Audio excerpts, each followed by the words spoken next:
자, 벌써 이제 올해 이제 내년 시험이 36회입니다. 놀라지 않을 수 없습니다. 이 36이라는 숫자를.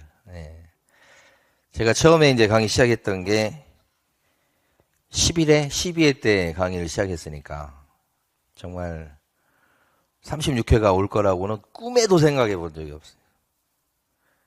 36회가 됐어요. 정말 놀랍습니다. 1년이 얼마나 빨리 가는지, 금방 가는지. 작년에 이제 공부하셨던 분도 여기 계신데, 그분들 시간이 1년이 길 것 같지만, 또 눈 깜짝할 사이에 가버리니까, 조금만 참으셔요. 진짜로. 처음 공부하신 분들 입장에서 봤을 때는, 이제 여러분한테 어떻게 보면 기회가 온 거죠. 자, 그러면, 제가 강의하는 고종원이라고 합니다. 제가 말씀드렸나요, 이름을? 안 했죠? 이렇게 깜빡깜빡해. 강의하는 고종원입니다. 네. 박수를 또 쳐주시네. 예. 저는 이제 여러분 14회 때 자격증을 땄으니까 여러분보다 지금 22년 선배 맞습니까? 계산이 잘 안 되네. 36회니까. 그죠?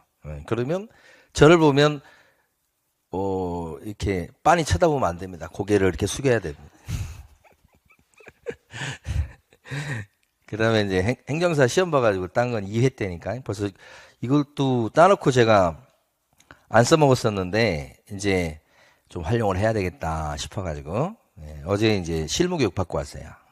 그 이제 현장 교육은 이제 이번 주 쭉 한 4일인가 현장 교육 사무실 가서 교육 받는데 그래서 부동산 사무실 하면서 같이 해보려고요. 그러니까 여러분도 중개 자격증을 따시고 나서 어제 가니까 젊은 분 중에 저를 알아보고 와가지고 인사하시는 분들이 한 3분 계시더라고. 어제 한 150명 받았는데 3분 찾아오셨는데 다 젊은 친구들이야. 그래서 중개 자격증을 따고 행정사 땄다는 거예요. 근데 그분들 나이가 30대 초중반 정도 돼요. 보니까 대강. 모르지 또. ጭ 까면 또 40대일 수도 있는데. 근데 굉장히 이제 현명하다고 생각하는 게 뭐냐면 앞으로는 이 행정사가 이 업무 자체가 굉장히 광범위해서 제가 판단할 때는 준 변호사급이에요. 그래서 시험 자체는 훨씬 쉽지만 그 시험 가치 대비해가지고 굉장히 많은 돈을 벌어줄 수 있는 그런 자격증이 행정사일 거예요. 그러니까 젊은 친구들이 그거 준비하는 거 맞고 제가 구체적으로 본 건 뭐냐면 이 부동산 인허가 과정이에요.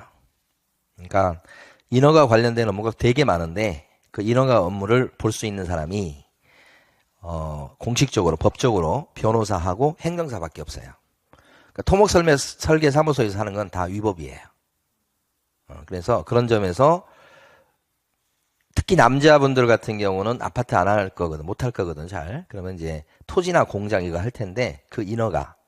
그래서 중개도 하고 관련해서 관청 인허가 신청도 행정사로서 대행해주고. 그죠? 그러면 중개했을 때 받는 보수는 막 몇천이 될 수 있어요. 근데 행정사가 받는 보수는 그 정도 안 됩니다. 100만 원 뭐 전후 밖에 안 돼요. 난이도에 따라 틀리지만. 그죠? 그러니까 어떻게 생각하면 공인중개 자격증이 한 건 해가지고 막 2천 벌고 3천 벌고 그런 게 어디 있어요. 거기다가 행정사까지 같이 해봐. 그럼 액수는 조금 줄어드는데 어떻게 해요? 업무 관련성이 있죠? 남자분들 생각하시라고. 특히 젊은 남자분들. 그리고 요 평촌, 안양 여기서도 해도 좋지만 그러지 말고 인허가 업무가 많은 경기도권으로 진출하시라고. 출퇴근을 좀 길게 해. 그래서 거기서 자리 잡으면 평생 먹을 게 나올 수 있어요. 관련 업종입니다. 행정사도. 그 다음에 지금 이제 중개법인 운영하고 있는데 분사무소까지 해서 이제 2개 사무실인데 어려워요. 그러니까 지금 전세 매물이 뭐 이렇게 있어도 손님이 잘 없어요. 매매는 말할 것도 없고, 그러니까 좀 이렇게 암흑기랄까? 약간 조금 추워. 현실이 현실. 예. 우리나라 이 현실을 반영하는 거니까. 예. 그래서 이제 그런 점이 있는데 이따도 말씀드리겠습니다만은 이 중개자격증은 이제 따는 게 만만치가 않아. 근데 따는 거에 들어간 비용 대비 벌 수 있는 돈은 그걸 가성비라고 그러죠. 엄청나단 말이에요. 그리고 하나 결론적으로 말씀드리면 부동산 경기는 맨날 꼬라박진 않아요. 언제 가면 또 어떻게 해요? 반등을 해요. 그때 보시면 돼, 또. 그러려면 준비를 미리 하셔야 돼. 결론부터 말씀드리면 요렇게 경기가 안 좋으니까 사람들이 다 도망갈 때 하셔야 되는 거예요. 그리고 그게 나중에 5년 10년 뒤에 잘 땄다. 그리고 그게 숙성 시간이 필요하거든요. 자격증 있다고 바로 그냥 돈벌이가 되는 게 아니고 모든 자격증이 다 그래요. 영업을 바탕으로 하니까 그래요. 그러니까 자기 실력 키우는 시간도 필요하고 인맥 구축하는 것도 필요하기 때문에 당장 안 돼요. 시간이 좀 걸려. 그러니까 여러분 자격증을 따시면 최소한 5년 정도는 투자 시간이라고 생각하셔야 돼. 또는 그 이상. 그러면 평생 먹고 살 게 생겨요. 응? 자, 그 다음에 이제 공인중개사 시험은 이렇게 출제된다. 요거에 저거 한 4가지 정도를 잡아왔어요. 그러니까 공인중개사 시험인데 중개사법을 얘기하는 겁니다. 사실은. 그래서 자 한번 볼까요? 제가 맡고 있는 과목은 3편으로 나눠져 있어요. 그래서 1편이 공인중개사법. 그러니까 이제 중개업하는 현장 중개업소 사장님들이 지켜야 될 내용들을 정해놓은 거예요. 요게 보통 26문제 정도 출제가 됐고, 거래 신고 등에 관한 법이라고 있어요. 요게 2002년도에 노무현 정권 때 만들어진 거예요. 그러니까 실거래가 신고한다 그런 거예요. 매매했을 때 하는 거잖아요. 여기는 이제 토지거래 허가제도도 들어가 있어요. 그것도 일원가 업무예요. 토지거래 허가. 그래서 여기에서 나온 게 7문제 정도 출제가 돼요. 그 다음에 3편이 중개실무예요. 이것도 7문제 정도 출제가 됩니다. 중개실무라고 되어 있지만 이따 뒤에 나오겠습니다. 거의 민법 문제. 7문제. 거의 정형화되다시피 했어요. 26, 여기 7문제, 여기 7문제 딱 이렇게. 자, 그런데 어떻게 출제되었는가? 우리 올해 시험 본 게 34회죠? 34회 때 흔히 얘기하는 중개사 법령이라고 얘기해요. 21문제가 출제가 됐으니까 5문제가 줄었죠. 그 다음에 거래 신고 등에 관한 법령이 7문제인데 7문제 그대로 나왔어요. 변동이 없었어요. 그 다음에 3편 중개 실무가 플러스 5예요. 12문제가 된 거죠. 그러니까 올해 시험 문제 출제의 특징은 3편 중개 실무 파트가 비중이 늘었다 이거지. 늘어도 좀 심하게 는 거예요. 이렇게. 그러면 1편하고 2편, 3편 이렇게 있는데 1편은 중개업소에 관련된 얘기인데 여기는 좀 쉬운 편이에요. 내용 자체가.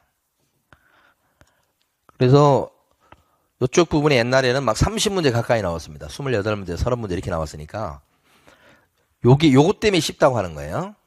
요 2개는 쉬운 파트가 아니에요. 이 2가지는. 여기 비중이 는다는 것은 뭐예요?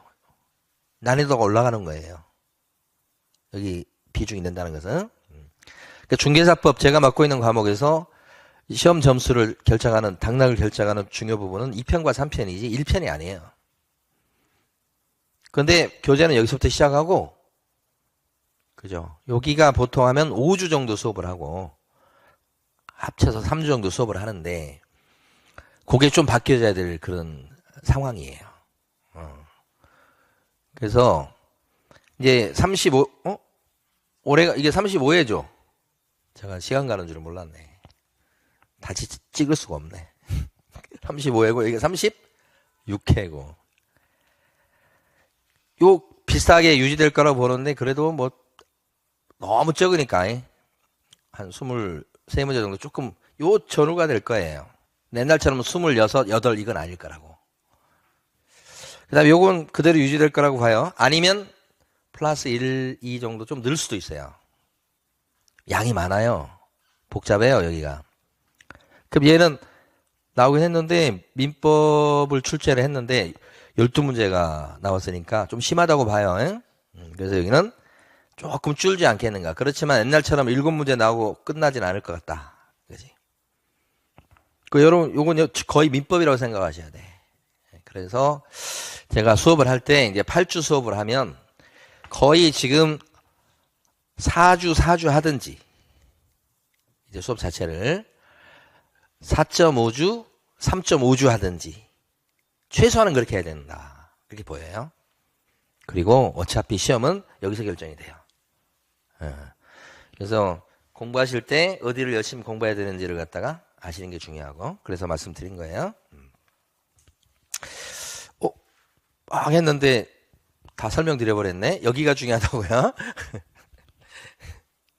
이게 각본대로 잘 안 되네. 많이 느끼는 거지만 각본대로 안 되는 겁니다. 드라마도 그렇잖아요. 각본 있잖아요. 각본대로 안 되잖아. 인생은 어떨까요? 더 안 되는 겁니다. 예. 그래가지고 이제 우리 둘째 놈이 이번에 수능을 봤어요. 봤는데 엄청 못 본 것 같더라고. 뭐 재수하겠다고 막 그래. 예? 예. 그리고 뭐 얘기도 안 하고 막 예. 그런데 저도 그런 시절을 겪어봤잖아요. 저하고 좀 상담을 하고 저하고 얘기하면 좋은데 저하고는 얘기를 안 해요. 엄마하고만 속닥속닥거려요. 답답해요. 엄마가 뭘 알아? 아빠가 인생을 알지. 아빠하고 얘기해야지. 인생은 각본대로 안 된다. 의미 없다. 그런 건. 자, 이제 중개 실무 파트에서 제가 봤을 때는 한 10문제에서 아까 12문제는 좀 심하고 한 10문제 전후 되지 않겠는가. 그리고 비중 높은 거예요. 그러면 여기가 조금 추상적인데 자 보세요. 7문제가 고정이에요. 거의. 10문제 출시된다면 7문제가 뭐냐면 상가건물 임대차 보호법, 주택임대차 보호법, 실무에 가면 제일 많이 쓰이는 거. 그래서 행정사들도 이거 공부해요. 왜? 계약서 써주고 하려면 이 법 이론을 알고 계셔야 돼. 공인중개사 증 소유자는 말할 것도 없어요, 여러분. 제일 많이 쓰이는 법이에요. 그 다음에 아파트 중개를 많이 하죠. 여성분들. 집합건물. 빌라도 집합건물인 거예요. 아셔야지. 명의신탁. 이건 부자들이 하는 거예요. 명의신탁은. 부동산 사무실에 오는 사람은 부자가 많이 와요? 아니면 가난한 사람이 많이 와요? 부자들이 많이 옵니다. 그래서 그 사람들이 투자하는 겁니다. 날 살라고? 아니, 투자 목적 많아요. 응? 그런 사람들은 세금 문제라든지 이게 많이 걸려 있어요. 네, 그러니까 여러분 공부하는 그 과목 중에서 진짜 중요한 과목은 세금 과목이에요. 세금 과목이야. 세금 때문에 이러고 저러고 하는 거예요. 오로지 세금 관심이에요. 그게 관련된 게 명시탁 같은 거예요. 묘. 토지와 관련해서 중개를 하다 보면 묘는 끊임없이 문제가 돼요. 그러니까 실무에서 핵심이죠, 핵심. 이번에 2문제 나와서 2문제. 지금 집합건물 같은 경우에도 벌써 4년 연속이에요. 그 다음에 경매. 어렵죠. 이번에도 좀 어렵게 출제돼서. 그러니까 기존에 나왔던 지문 아닌 것들이 많이 나왔어요, 이번에. 그러니까 공부한 내용 가지고 풀기에는 좀 힘들었어요. 어려워요. 그 다음에 매수인청 대리. 우리 지금 현재 보면 요 경매와 관련돼 있어요. 우리 중개업소에서 중개도 하지만 우리 부동산 사장님들은 경매 입찰 대리 할 수 있어요. 지금 경매 입찰 대리 해가지고 돈 받아 먹을 수 있는 사람이 누구예요? 1등 변호사, 2등 법무사, 3등 공인중개사예요. 법에서 허용하고 있는 것은 3명밖에 없어요. 대리할 수 있는 것은. 소송 대리는 누구만 할 수 있어요? 법정에서 하는 소송 대리. 변호사만 할 수 있어요. 그래서 변호사 자격증 따려고 하는 거예요. 모든 분쟁의 끝은 소송이에요. 거기에서 지금 돈을 잘 빨아먹고 있는 사람들이 변호사예요. 근데 소송 대리는 변호사 업무 중에 그게 한 열 몇 가지가 있다면 그 중에 하나에 불과한 거예요. 변호사 자격증이 좋다고 하는 게 그 이외에도 할 수 있는 게 부지기수로 많은 거예요. 그런데 중개사 사장님들은 중개업도 할 수 있지만 플러스 뭐예요? 경비 입찰 대리 할 수 있어요? 그게 요거예요. 그래서 이것도 한 문제 나오고 이것도 한 문제 나오고 그래요. 근데 이것도 잘 활용 못 하죠. 야, 중개업 하기도 힘들어 죽겠는데. 그럴 게 아니고요. 부동산 쪽은 분야가 무궁무진해요. 중개사 자격증을 따서 중개업도 하지만 경매 입찰 대리를 해보세요. 공부를 좀 하셔가지고. 그리고 행정사 자격증을 따가지고. 자기 또 관련된 분야가 또 있을 수 있어. 예? 예. 그러면 뭐 부동산 인허가 관련된 쪽으로 해본다든지. 예? 다른 건 행정사 업무가 많지만 다른 건 그냥 관심 없고 나는 그것만 할 거야. 이렇게 하면 그것도 특화되는 거예요. 요새 여성분들도 도전을 많이 하더만 행정사도. 예? 예. 그 다음에 이제 최근에 얘기를 들어보니까 이런 얘기 하더라고. 이제 중개실무가 거의 민법이야. 그 민법에서 거의 10문제 넘게 나와서 그래서 우리 중개사법, 중개실무도 민법 특강해야 돼. 이런 얘기도 들었어요, 제가. 무슨 특강을 해요? 이거 다 여기서 요 윗줄에 있는 건 다 민법이에요, 여러분. 예? 민법, 민사특별법 그런 거 있죠? 배우시죠? 똑같아. 위에 건. 민법에 안 나오는 게 얘하고 얘가 안 나오는 거예요. 근데 그건 중개실무에서는 반드시 나오는 거니까. 한 문제 한 문제씩 무조건 나오는 거예요. 요거 민법 문제가 이제 이번에 추가적으로 나온 거예요. 밑에 게. 나오는 곳이 딱 정해졌어요. 첫 번째, 법정지상권. 이번에 안 나왔지만 언제든지 나올 수 있는 분야예요. 왜?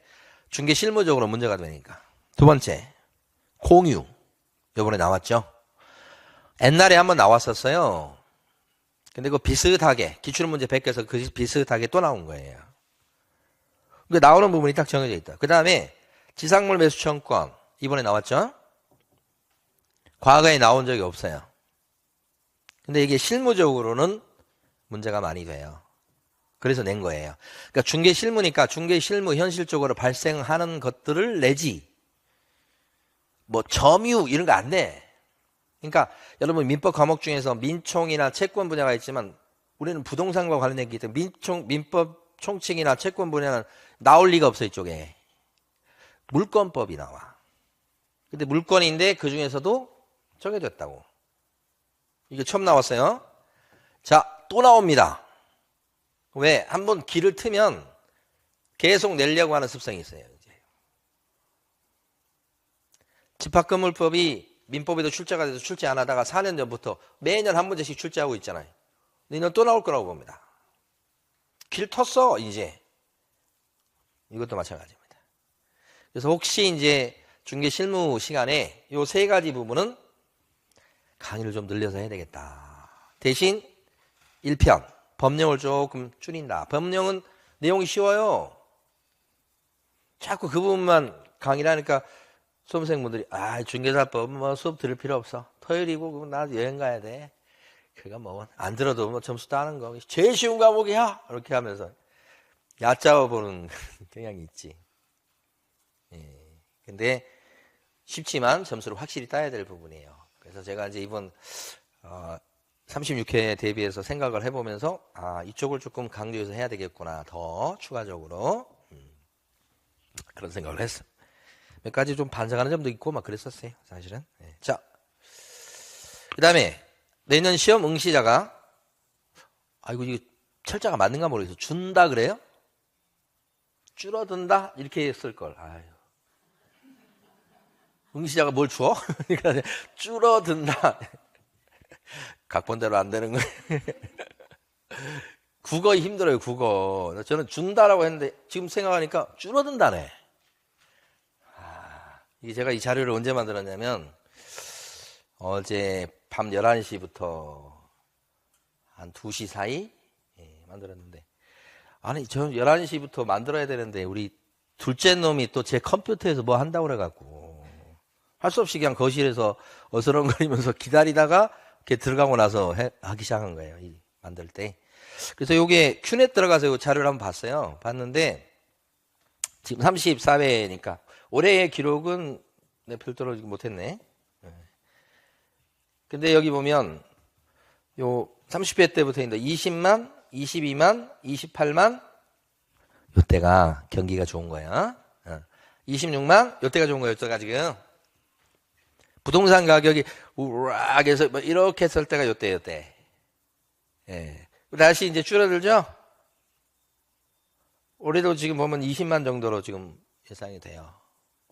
그래 봤던 것 같아, 기사를. 20만 정도. 이건 뭐예요? 처음에 낸 사람, 원서 낸 사람. 시험을 요 중에서 상당 부분이 안 봐요. 그러니까 시험 원서 낸 사람 얘기예요. 그러면 35회가 20만이에요. 36회는 어떨까요? 여기다 써야 되는데 쓸 수가 없어. 36회는 이거 안 될 거예요. 왜? 내년은 부동산 경기가 올해보다 더 좋다는 보장이 없어 지금. 부동산 경기하고 똑같이 흐름이 갑니다. 부동산 경기가 좋으면 원서 낸 사람이 많아. 그리고 학원 오는 사람도 늘어. 강의 듣는 사람도 는다고. 안 좋죠? 반대로 줄어. 내년 줄 거라고 생각이 돼요. 왜 보세요? 늘었죠, 이제? 여기서 16만, 10만, 2만, 이렇게 할까요? 아니야. 해마다 한 15,000명에서 2만 정도를 뽑아준다면 급속이 떨어지질 않아요. 응? 이렇게 유지가 되면서 갈 거다, 이렇게 봐요. 근데 이제 아무래도 분위기는 다운 분위기예요. 그러면 이걸 왜 말씀드려요? 여기 보면 이건 원서 낸 사람 얘기고 시험을 실제 본 사람은 어떻게 돼요? 2차 기준이에요. 1차만 합격해가지고는 합격된 게 아니잖아. 2차까지 통과한 사람 기준이에요. 2차 지금 응시한 사람이 7만 4천, 7만 5천, 9만 2천, 8만 8천, 6만 5천. 올해는 어떨지 모르겠네. 35회 때는. 비슷한 거는 더 줄지 않을까? 근데 그 중에서 합격 인원이 보통 15,000에서 2만 정도. 이건 많기 때문에 조금 늘려준 거잖아요. 이건 의외로 쉬운 모양이네. 그죠? 그러니까 합격 인원은 매년 15,000에서 2만 정도는 되는 거예요. 2만 정도. 요 중개사 협회 같은 경우에 이렇게 합격 인원이 많은 걸 원할까요? 합격 인원이 줄는 걸 원할까요? 협회. 공인중개사 협회가 있어요, 여러분. 합격 인원이 느는 걸 원해요? 줄어드는 걸 원해요?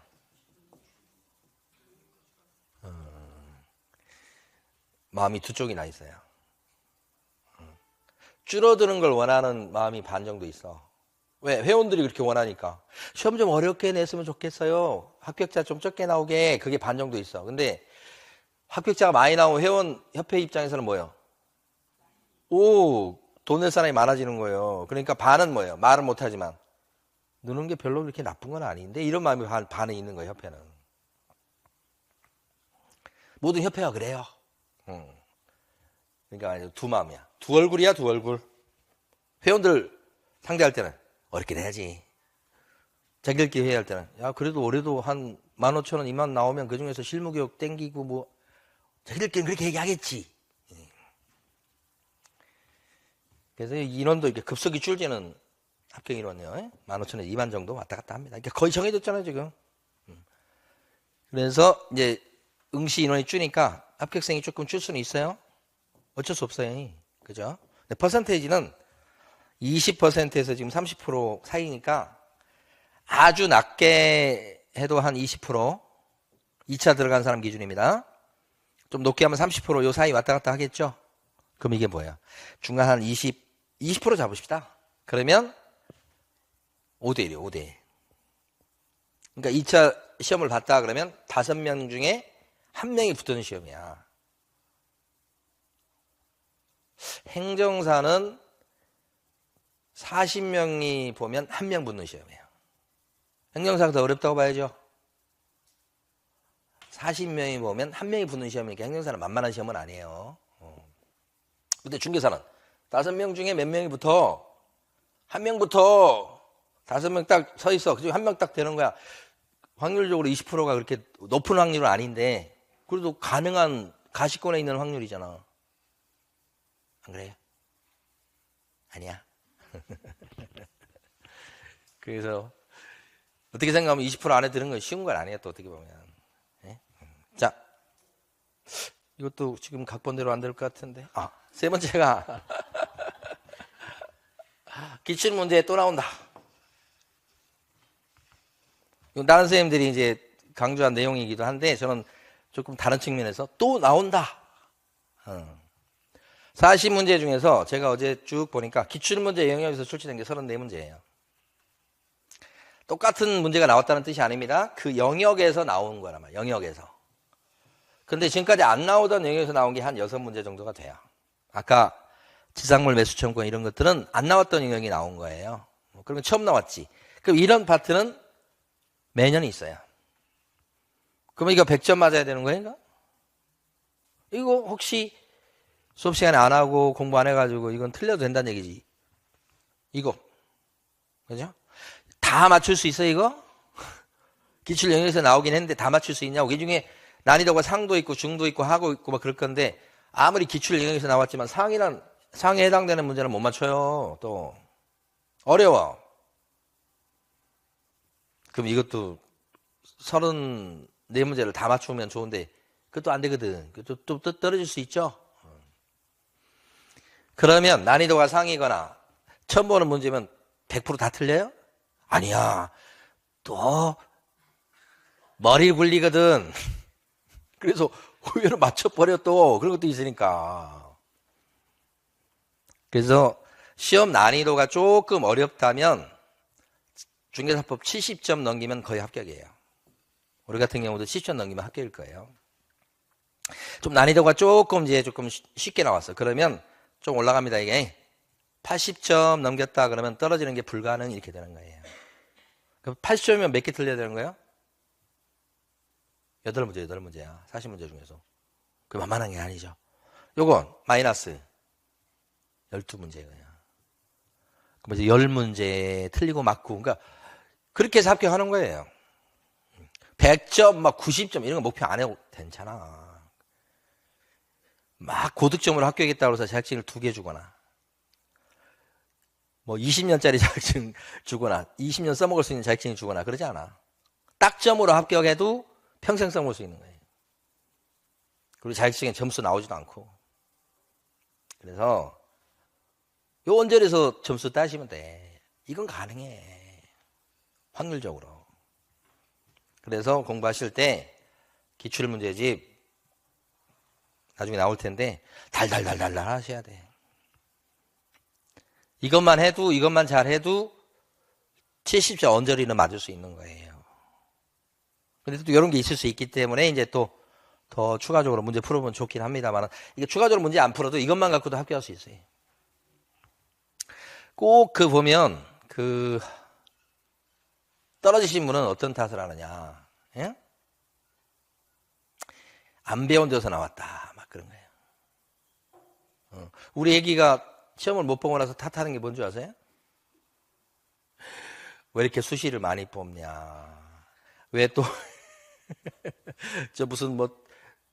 무슨 특별 전형 있잖아요. 뭐 시골 학생들 이렇게 뭐 우선 배정해주고 그런 거 있잖아. 왜 그걸 많이 해주냐.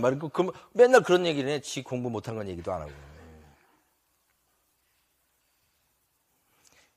그래서 저는 이제 좀 조언을 해주고 싶은 게 뭐냐면, 제발 책 좀 그만 바꿔라.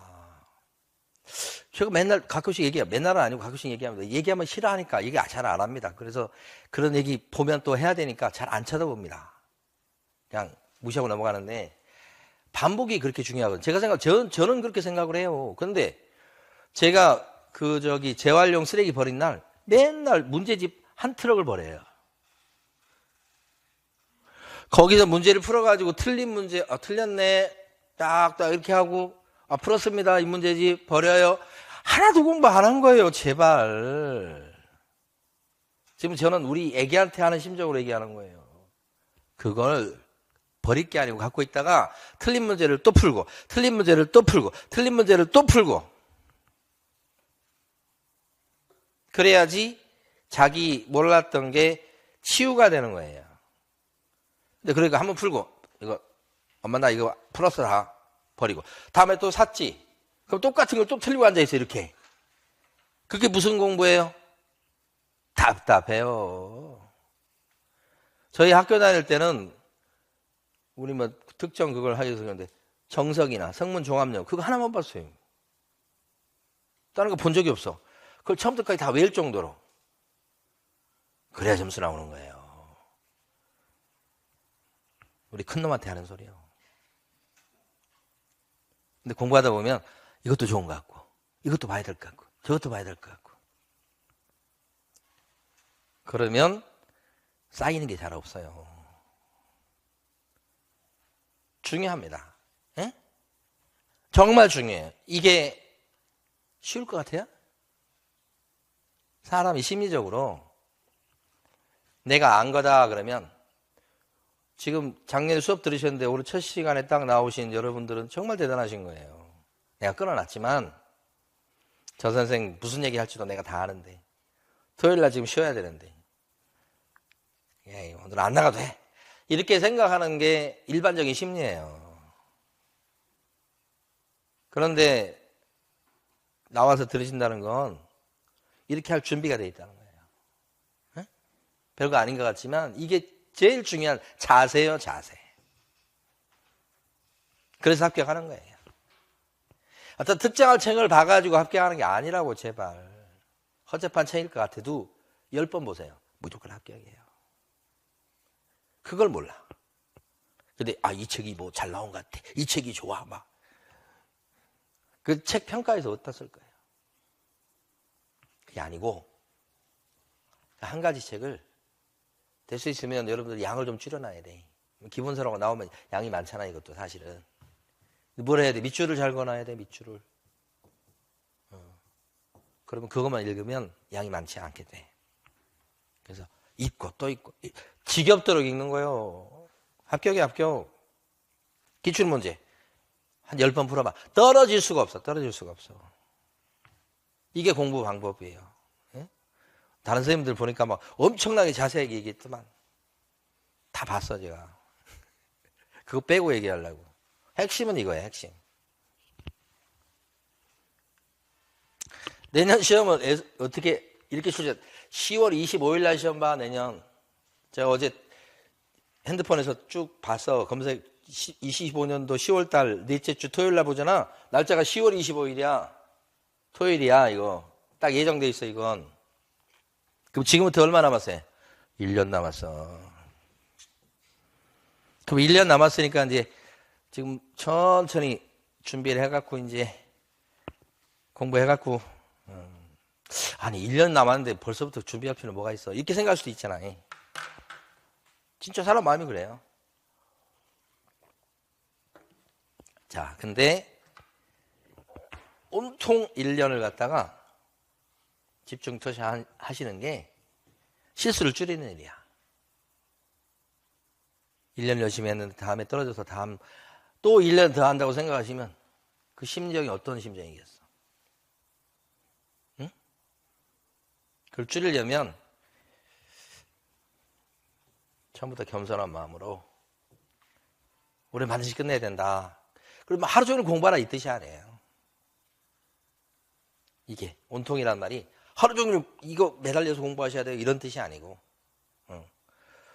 그 단계별로 해야 될 일이 있거든요.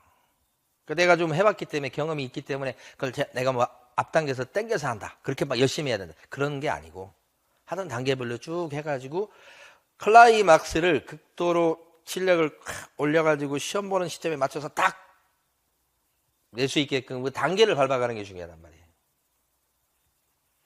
그래서 이건 필히 마라톤이에요. 마라톤. 100m 달리기 아니고. 그래서 우리 뛰는 사람들 딱 모양을 보면 알아. 감이 와. 어떤 사람은 처음인데 막 의욕이 멈춰. 처음 해서 그런 사람도 있고 실패해봐서 그런 사람도 있고 그래. 오래 뛰지를 못해요. 그 다음에 또 보면 알아. 이 사람은 지금 마라톤인데 평생 뛸 생각을 하고 있는 사람도 있어. 별 의미를 안 두고 왔다 갔다 말하는 사람도 있어 또. 그것도 문제고. 그래서 장거리 마라톤이에요. 너무 오버페이스 하면 절대 안 되고. 꾸준하게. 그 마라톤에서 들어온 사람들 보면 정말 꾸준하게 뛰잖아. 그게 꾸준히 속도 늦어지지 않게 똑같은 방식으로 이렇게 하는 게 너무 중요하잖아. 이게 중요하지. 그리고 이건 공부해 보신 분 말고 처음 하신 분들은 처음에 그 동영상이나 강의를 강의 있잖아요. 많이 들으셔야 돼. 책을 펼쳐놓을 게 아니야. 여러분 이제 받으셨지만 책을 펼쳐놓을 게 아니고 강의를 많이 들으시는데 특히 중개사에서 핵심 과목은 민법하고 개론이죠. 강의를 그 관계없이 그냥 막 계속 들어. 반찬하면서도 듣고 뭐 근데 그 중에 반은 들어왔고 반은 흘러나오고 막 그랬어요. 그래도 들어. 겨울 동안에 이거 많이 하셔야 돼. 책을 읽는 거 뭐 그건 나중에 하세요. 그리고 어느 정도 이제 용어 같은 게 익혀지고 이해가 좀 된 책 그때 이거 읽으셔야 돼. 근데 이거 하면서 바로 읽는 이 시간 낭비. 몰라 다른 선생님 이거 말씀했는가 모르지만 제 생각은 그래요. 그러니까 처음에는 많이 강의를 듣고요. 그 다음에 책을 붙잡고 이제 읽는 시간이 필요해. 그러면 이게 효율적이 되는 거예요, 이제. 나중에 가면 이걸 많이 듣는 것보다는 이제 결국은 점수 따는 거니까 문제풀이를 어떻게 해야 돼? 문제를 많이 푸시. 많이 푼다는 게 문제집 10권 풀어라 이런 게 아니고 한 권의 문제집이라도 어떻게 해? 풀었던 거 그리고 틀렸던 거 다시 풀고 그리고 좀 있으면 잊어먹어요. 그러니까 젊으신 분들은 잘 이해 못하겠지만 나이가 좀 있으면 방금 전에 했던 거 또 잊어먹어요. 제가 지금 35회인지 36회인지 지금 갈팡질팡 하잖아요. 지금 딱 경계선이 있잖아요. 34회 같기도 하고 막 그래. 그런 거예요. 시간적 순서예요. 시간적 순서. 그 막판에 가면 문제를 많이 푸시고 그러면 이제 제일 마지막에 가면 또 어떻게 될까요? 거꾸로 됩니다. 이제 문제풀이를 하다가 그 다음에 핵심 내용을 많이 읽어야 돼. 읽어. 그죠? 여기서 이제 끝나. 수도 있고, 그 다음에 이제 읽는 게 이제 좀 지겨우면 일일 특강 같은 거 있죠. 이번에도 이제 많이 얘기 들었던 게 일일 특강. 한 8시간 만에 하는 거 있어요. 그 배속으로 하면 한 6시간 만에 듣고 막 그럴 수 있는 거 있어. 그 막판에 어떤 게 요거 막 몇 바퀴 돌리는 거야, 또. 사람 인생하고 비슷하죠? 막 애기, 걸음, 첫발 뛰고. 나중에 가면 노인 돼갖고 또 똑같아. 사이클이에요, 사이클. 이게 다 얘기해버린 것 같은데, 지금. 자, 그 다음에 제가 좋아하는 말이 있습니다. 이 위기란 말이에요. 누구한테나 위기가 옵니다. 저희 사무실 운영도 보면 어떻게 보면 위기라고도 볼 수 있어. 근데 그게 바로 기회이기도 해요. 그러니까 위기란 말이 두 말이 합쳐진 거라고 생각하시면 돼. 근데 사람들은 여기만 딱 보고서 좌절하고 그러면 안 돼. 어제 저녁에도 우리 그렇게 큰 놈이 얘기를 안 하는데 저 엄마가 얘기해서 대충 이제 돌아가는 걸 알았어. 저한테 얘기를 안 하니까. 근데 이제 어제 그런 얘기 하면서 뭐 이렇게 하면 자기 나름대로도 괴로울 거 아니에요. 다 이해가 되지. 두 가지 얘기했어. 첫 번째, 건강. 어제 계단 타기 하더라고요. 살도 많이 쪘어, 우리 이제 큰 놈이. 그래서 건강이 중요하다. 다른 거 아무것도 중요하지 않다. 두 번째, 인생을 살면서 위기는 분명히 오고 몇 번 올지도 모른다. 근데 그때 좌절하면 안 된다. 공부하신 분들 중에 보면 떨어지신 분들은 이게 온 거잖아, 사실 어떻게 보면. 다시 할까 말까? 해도 될까? 막 이렇게.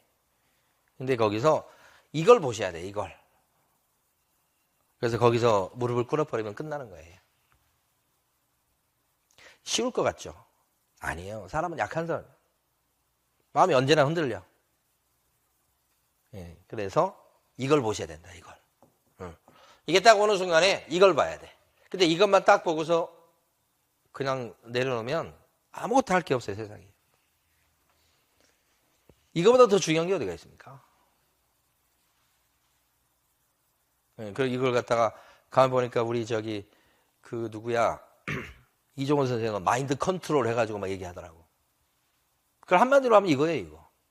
그럼 몇 가지 막 있던데 막, 제가 자세히 들었겠습니까? 아니면 그냥 띄엄띄엄 들었겠습니까?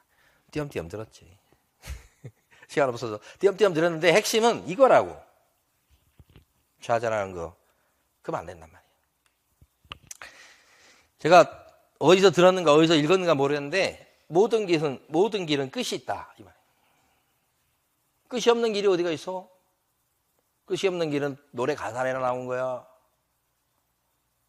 근데 그 말하고 이 말은 같은 말이야. 끝이 있는데 그 끝에는 새로운 길이 있는 거예요. 그래서 끝이 없는 길이 되는 거예요. 이게. 같은 말이잖아. 그게 나눠서 얘기하는 거잖아. 제가 인생을 살아보면서 느끼는 게 뭐냐면 이거예요, 이거. 저도 이제 나이가 이제 올해 40이 되는데.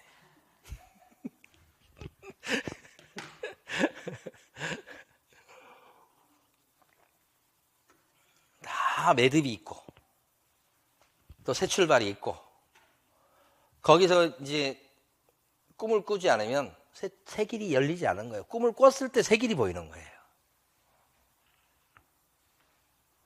그렇지 않으면 안개 속에서 아무것도 볼 수가 없어요. 그러니까 여러분들은 어떤 입장에서 공부하시는지 모르겠지만 자기가 어떤 위치에 쉬었든 이 말을 꼭 기억하시자. 쉬려고 그래 이제 좋은 말도 한두 번이지. 하나 더 해보면 세웅지마입니다. 제가 제일 좋아하는 말. 이거 무슨 고사성어인 줄 알죠? 옛날에 어떤 중국 변방에 노인이 있었는데 말이 온 거예요. 말이 집에. 그러니까 없던 말이 생겼으니까 얼마나 경산한 거지. 그랬는데 아들이 그 들어온 말을 타다가 넘어져 갖고 다리가 부러져 버려서. 그러니까 저 말이 화의 근원이 있는 거잖아. 그러니까 얼마나 그 노인네가 저놈 말 저것 때문에 우리 아이가 다리가 부러졌다고 하면서 얼마나 원망했겠어요. 근데 좀 있다가 전쟁이 일어난 거야. 근데 그 아들은 다리가 부러져 갖고 전쟁터에 갈 수 없는 존재가 된 거야. 못 걸으니까. 그 전쟁에 안 끌려가가지고 목숨을 건졌다는 거 아니에요. 알 수 없는 게 인생이에요. 그러니까 자기가 어떻게 받아내느냐에 따라서 이게 다. 지금 여러분 상황이 어떤지 저는 잘 구체적으로 몰라요. 그런데 한번 생각해 보시라고. 이건 저한테도 하는 소리예요. 그래서 언제나 우리는 어떤 상황에서도 꿈을 가지고 하는 거예요. 꿈을 가지고. 희망을 가지고.